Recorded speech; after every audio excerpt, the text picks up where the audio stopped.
teman-teman sekalian, ketemu lagi di kita ngopi bareng di Senangnya Ngopi. Hari ini kita mau sama-sama belajar, kita sama-sama mau berbincang-bincang. Saya hari ini kedatangan tamu nih.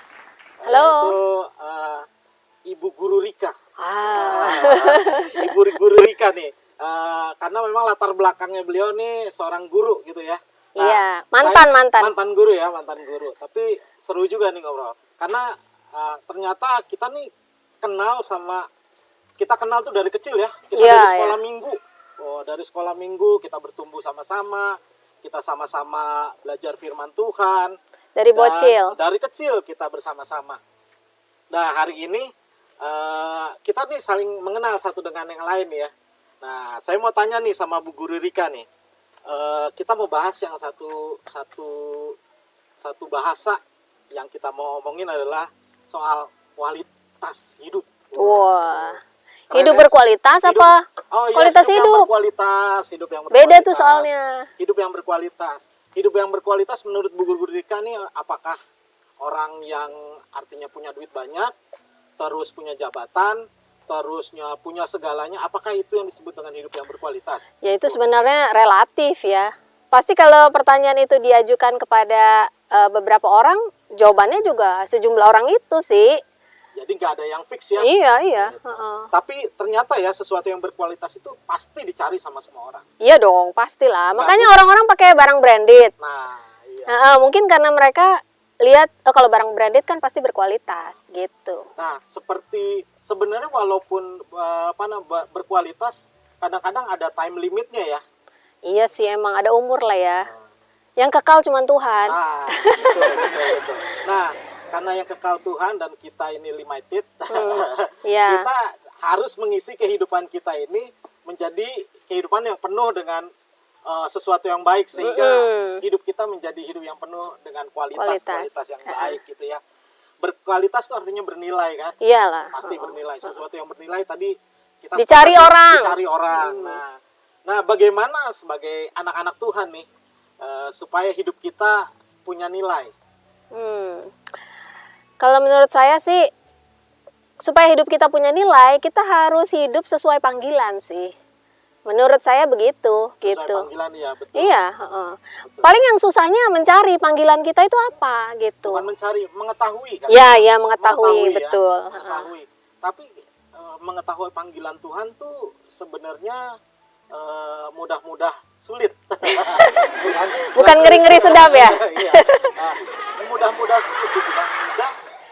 Kan firman Tuhan bilang baca aja Alkitab. Di situ tuh semua panggilan Tuhan, yang Tuhan mau, yang Tuhan kehendaki dalam hidup kita tuh ada kan. Tapi sulitnya adalah untuk menemukannya, gitu kan. Untuk menemukannya. Tapi memang kita bersyukur ya sama Tuhan. Kalau ada Tuhan di dalam hidup kita, kita akan dibilang mengetahui, ya belum, tapi dituntun. Menuju kepada sesuatu yang lebih baik, ya kan? Sehingga hidup kita bisa menjadi bernilai. Nah, sesuatu yang bernilai pasti dicari orang. Iya dong. Kita sepakat. Iya. Gitu. Jadi, mari anak-anak Tuhan nih, mari teman-teman, jadikan hidup kita bernilai ya. Sesuatu yang bernilai pasti dicari Tuhan. Caranya gimana belum? Caranya kita mempunyai hidup yang bernilai itu, yang pasti kita harus saya ingat satu cerita tentang batu permata, ya, menjadi nilainya mahal, pasti dia harus melewati yang namanya proses. Dia diasah, dia dipotong, itu nggak mudah. Dia sakit pasti, dia pasti nggak enak, gitu kan? Iya. Tapi walaupun nilai jadinya dari batu yang bongkahan yang besar, tapi jadinya kecil. Tapi nilainya lebih luar biasa daripada sebelum diproses. Betul. Jadi apa? Untuk mendapatkan menjadi sesuatu yang bernilai harus siap ikut proses. Oke. Setuju. Gitu ya. Ngomong-ngomong ada ini juga, saya ingat tuh ilustrasi yang kalau besi katanya, besi punya nilai berapa? Gitu, sepotong besi. Tapi kalau besi itu dijadikan pisau, maka nilainya lebih tinggi. Betul. Terus kalau misalnya besi itu dijadikan benda yang lain, jarum, misalnya keris, misalnya, nilainya ada lagi gitu. Jadi proses apa yang mau kita lalui supaya hidup kita bernilai. Itu juga ya, maksudnya menentukan akhirnya nilai Betul, kita. betul. Tapi saya juga diingatkan ini loh. Nih, ini ada handphone kan? Iya. Anggaplah ya, kita baru pertama kali punya handphone gitu. Kita nggak tahu kan cara makainya. Betul. Nah, gimana caranya supaya tahu? Biasanya kalau saya biar tahu handphone itu, pertama saya Coba-coba. coba-coba. Oh, ini benar apa enggak? Habis coba-coba, kalau nggak nemu juga biasanya nanya orang. Ya, itu biasanya saya juga gitu. Tapi sebenarnya kan yang gampang adalah baca manualnya. Ya, itu kan udah pasti gitu ya. Cuman kita suka lompat duluan gitu. Kita coba-coba dulu, akhirnya kita menemukan sih, tapi lama kan. Betul. Gitu. Tapi kalau baca manual, Langsung ketemu ya? langsung ketemu. Oh, iya. Kita suka malas aja. Betul. Nah, yakin gak sih kalau salah satu cara untuk mengetahui untuk apa kita hidup, terus panggilan kita apa, itu kan kita punya manual juga. Iya, Alkitab. Nah, itu dia.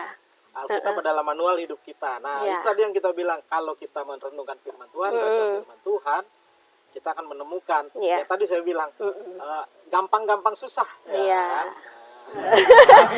Nah, ya itu yang harus kita lalui. Jangan-jangan banyak yang males baca manual hidup kita nih. Ya, teman-teman yang dikasihi Tuhan, jangan lupa baca manual hidup, yaitu firman Allah. Dan kalau kita udah baca manual hidup, yaitu firman Allah, kita akan menemukan rencana Tuhan dalam hidup kita. Dan kalau kita sudah menemukan rencana Tuhan dalam hidup kita siap diproses, kita siap dibentuk, kita siap dijadikan menjadi sesuatu yang berharga, yang punya nilai, sehingga hidup kita menjadi Hidup yang berkualitas. Setuju. Tuhan memberkati kita sekalian. Inilah God pertemuan bless. kita. God bless you all.